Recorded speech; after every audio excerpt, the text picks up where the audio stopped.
still on at the moment. It's on for another 6 months, I think. So while at the Natural History Museum, I did some research prior to going to London for the residency. I've been kind of interested in the museological context of the objects in different places and what they kind of what they take on when they're placed in different kind of situations.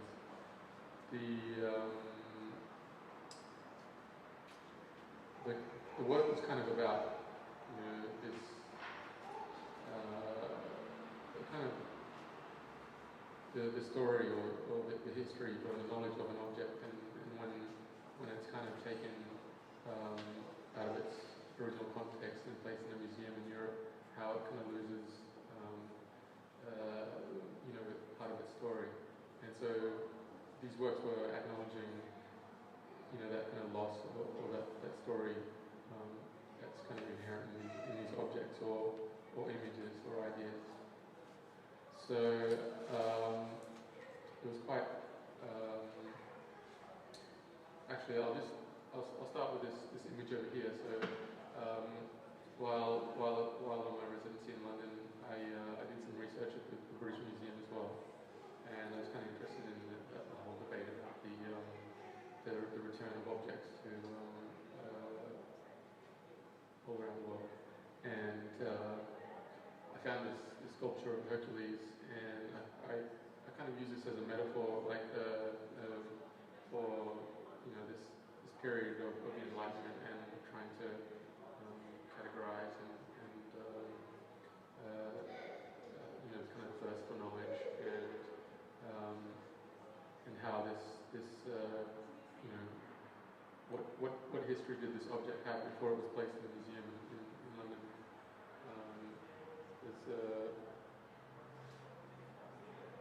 This image here, found in lava at the base of Mount Vesuvius.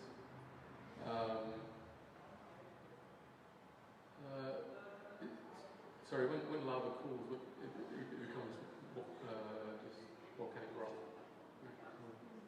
Yeah. So it's quite dramatic. It was found in a dig. It wasn't actually taken out of the lava. So this kind of story that the text that goes along with this in the base. It creates this different kind of understanding of the history of this object. So this was in the Enlightenment Gallery at the British Museum, and I'd become interested in this period because it related to a lot of the stuff that I was interested in at the time, and it kind of encompassed this period of consumption of knowledge, this vast trying to understand, and the work, all of the work that I made while at the Natural History Museum, it kind of came under the title Up in Smoke Tour, and it related to the Grain Tour, and it was about the male going to view ancient cultures and understand this classical idea of history and presenting that, and I use this sculpture. I'll show you this. So this image here, it's just a collage of the actual object, but I wanted to place it back in the base of Vesuvius. And I was interested in landscape, so what this object means in this landscape and how that plays out. She said Vesuvius. Vesuvius, yeah.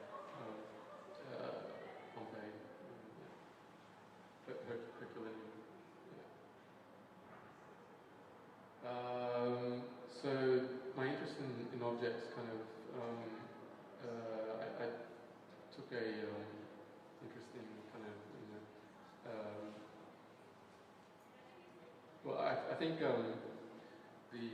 Natural History Museum, they play an important role in this idea of like collecting, and the museum,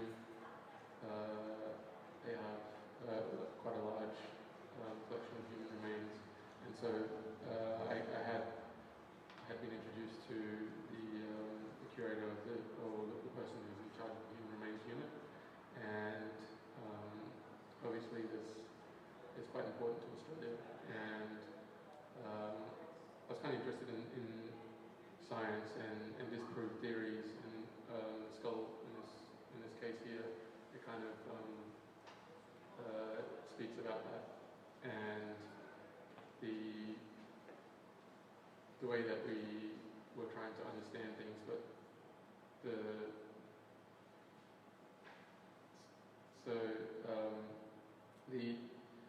this image here is well, I did some research.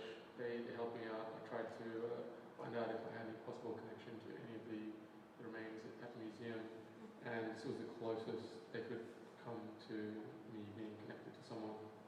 And it was the only information that they had about this skull was taken from a burial ground west of Brisbane, and so they'll have to do DNA testing on the skull to find out exactly where it's from. But that the information that they had, it kind of it speaks a lot about the scale of this kind of this project, collecting all of these individuals, and the way that it's so hard to kind of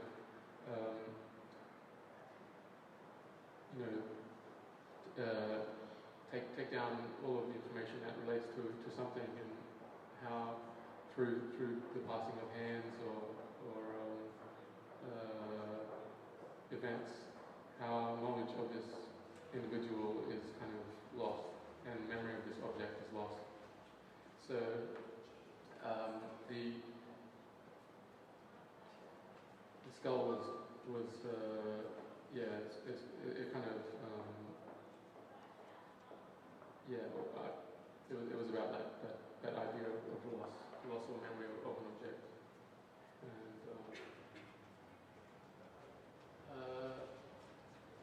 through this introduction to the human remains unit, I'd realized that they wanted to kind of try and understand their collection better, and have different approaches and different perspectives on their collection. And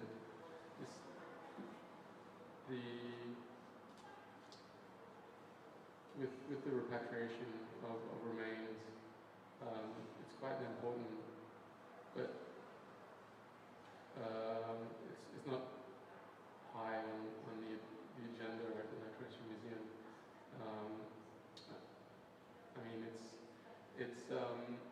quite a large project. They have 20,000 individuals, and I think they have over 300 Aboriginal and Torres Strait Islanders. They've just returned 140 to the Torres Strait. 143. But it's quite a slow process as well. They have 2 people working in the unit, and every now and again they have help. But for a claim, it takes up to anywhere from 6 months to 2 years for a claim. And at the moment, they have 15 claims, and they could be groups as well as individuals who are being repatriated. So it's quite a long, drawn-out process, and they have to be sure of where they're from, so there's no mistakes made or. But it's just kind of disheartening to see two people working in this unit when they had so much money from the dinosaurs, and they could employ two other people in half the time they work on the processing of flame. So I'm going to put a claim on this individual through the Australian government, and then they can go ahead and do DNA testing on this individual.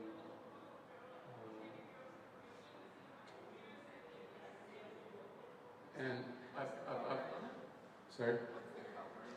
So I just out of respect for individual, I didn't want anyone to see in case there were any cultural protocols that were involved with viewing the person, so the skull.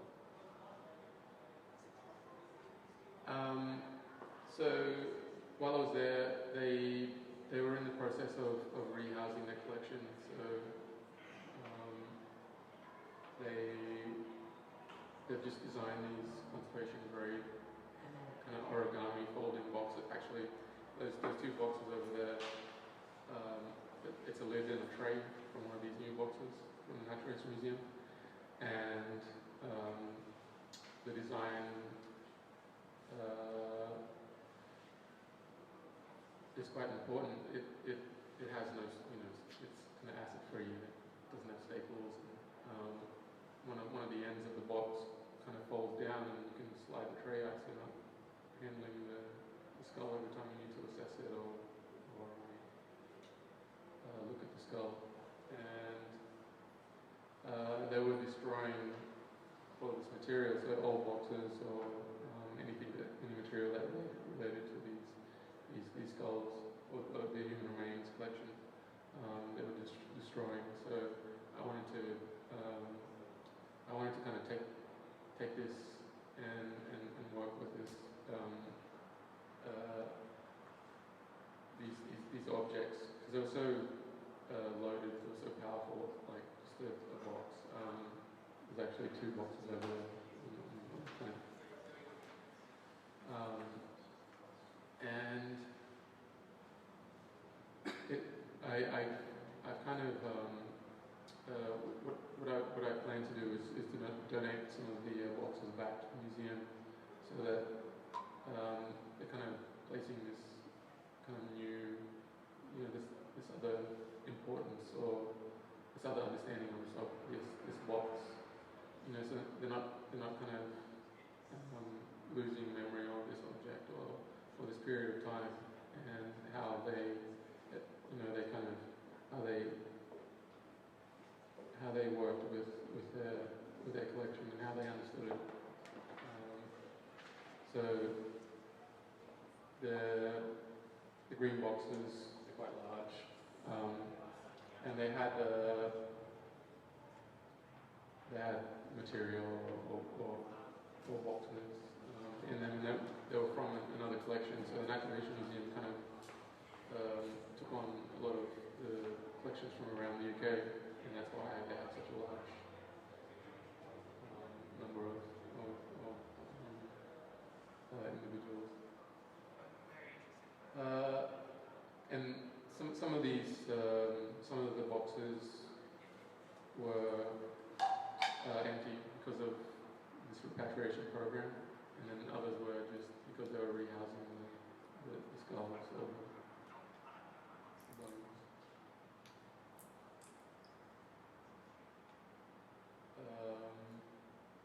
Yeah, so they were from all around the world.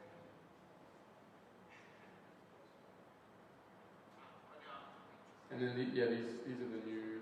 I've used the new boxes to show that there's kind of like this change in the way they approach their collection now, and there's a sense of empathy, or there's they kind of approach it. The people who are in charge of the conservation and the human rights unit, they kind of have this humanitarian approach. So it was kind of like they understood that this, these individuals, they had a life, they existed in the world, and they had a history, and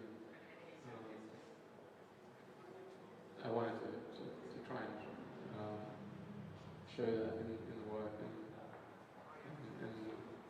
try and tap into this kind of like this progression in their understanding or their knowledge of their objects in the museum. So yeah, this is, I'll just go through a few works. They were all titled Up in Tour. And this is a sculpture from Pentecost Island in Vanuatu. It's kind of like a personal history, like my ancestry in Vanuatu. And my great-great-grandfather was brought to Australia as a sugar slave, and so I was trying to understand that memory of a place. And with the work at the museum, I chose a place to focus on, and the place was Cooktown in Daintree, and my great-great-grandmother, she met my great-great-grandfather there, so it was trying to tie in Cook's time at the Endeavour River in Cooktown, and trying to understand the place, because I had so much material that related to Cook and his voyages, and Joseph Banks is quite an important person at the Natural History Museum and also science school.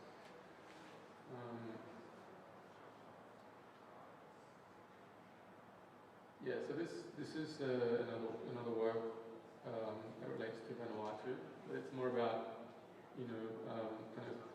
modernism and how our inheritance of modernism through objects. Well, it's kind of on the right here.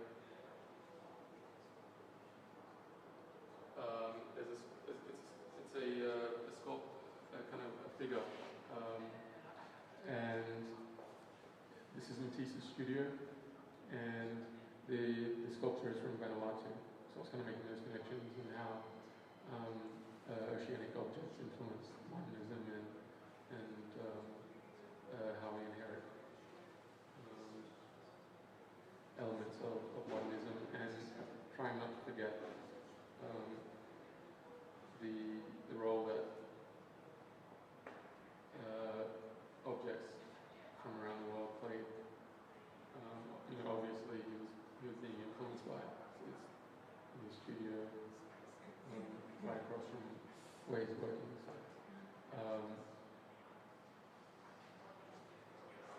yeah, so it's kind of understanding modernism, trying to understand inheritance.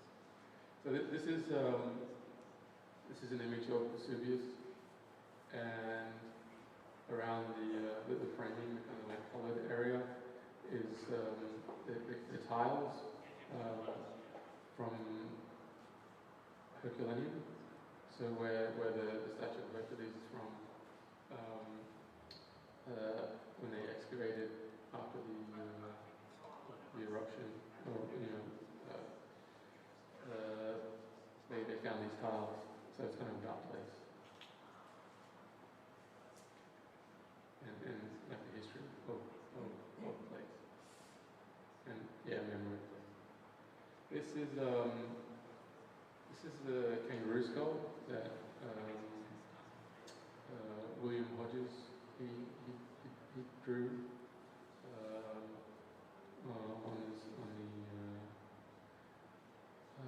so Joseph Banks collected this kangaroo skull from Cooktown, and when they were repairing the Endeavour, there's a ballast stone down the end there from the Endeavour, and there's an image of that kind of that event, that the repairing the ship in the book down there. So yeah, just trying to acknowledge that the skull of this kangaroo, it existed somewhere else, and there were other understandings of this animal. So this is Robert Brown. I I found him quite interesting. He was he circumnavigated. He was the naturalist, or the, on board Flinders' boat when he circumnavigated Australia, and he while I was at the museum. Sorry, it's kind of like going away from the repatriation. But he collected fossils in the Hunter Valley, and he was in the 70s. They used his fossils from the Hunter Valley to support their theory of continental drift. And so these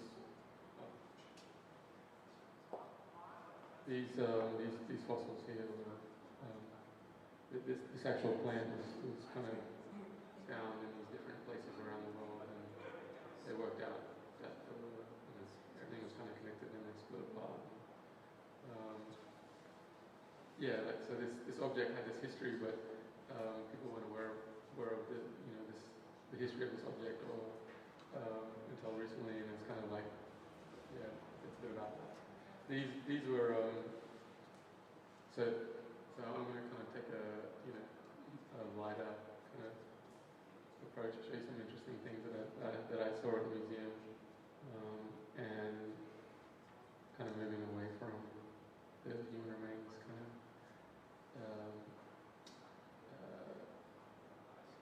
And so these were slices of rocks that had the oldest living microorganisms. So they were 3.5 billion years old, and they're from Australia. These samples. This is moon rock collected from the moon. That was pretty exciting. There you go.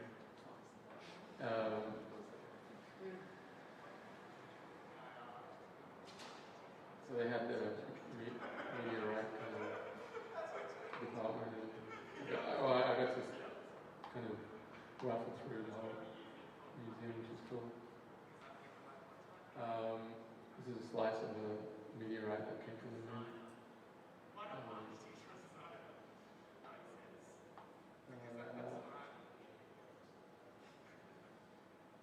This is me touching a meteorite that's 5.6 billion years old.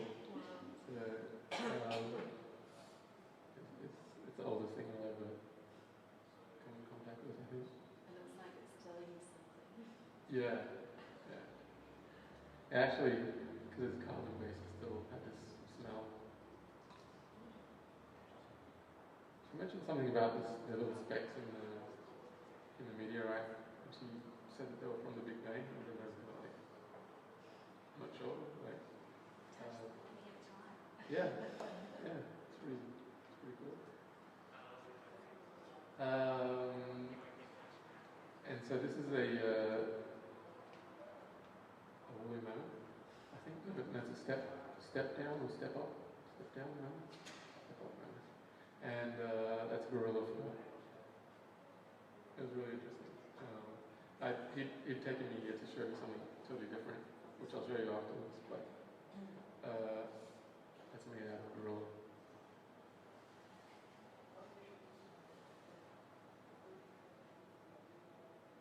That looks suspicious, but it's actually mammoth food. So intestinal contents, woolly mammoth.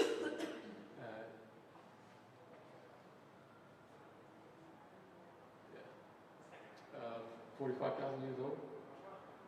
And this is what the guy took me to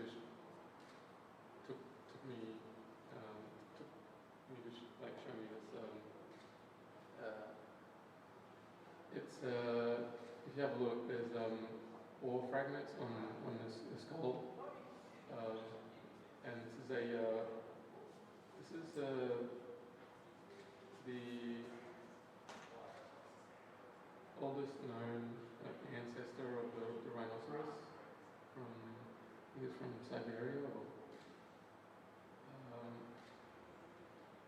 Or, when I had a tour of the conservation department, they showed me this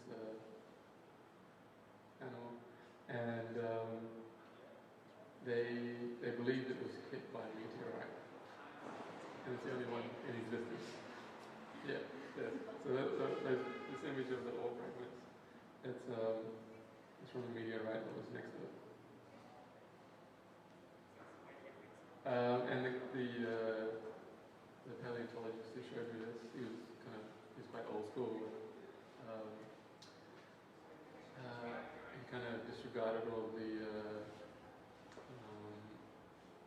protocols that you had to go through when viewing an object. You know, you're not allowed to touch it and stuff.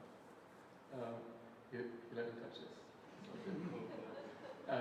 And his theory was he believed that this is where the myth of the unicorn comes from, because of the size of the base of the horn, and he thinks that that's his theory. So that's why he let me touch it. I got to touch the unicorn. It's pretty cool.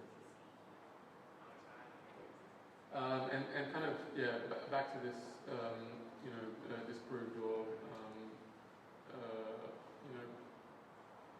knowledge of there's so much material that is in this museum, and they often it's so large that they miss a lot of it. You know, stuff stays in the kind of in the library or in the collection, like down in the basement, for years, and if it's not something that is interesting for some reason, or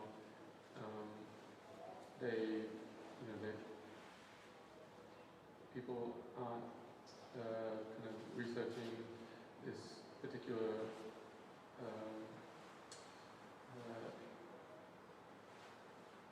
image or object or idea, then stuff like this can just kind of be lost. And it's about that, also the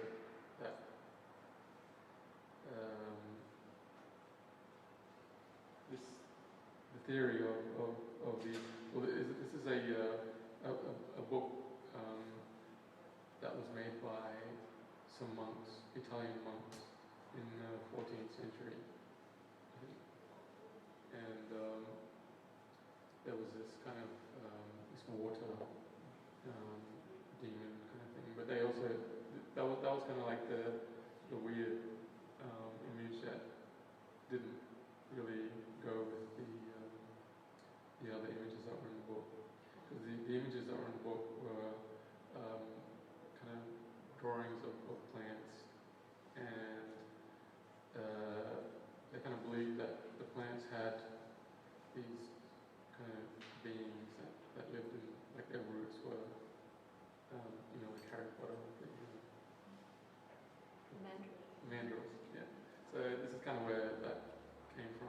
So these, it's kind of like a mandrill. So this book was kind of full of these drawings,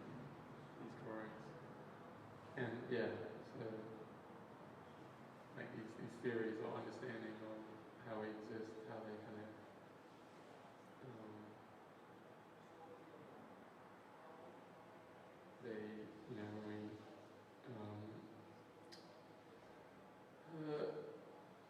it's kind of about the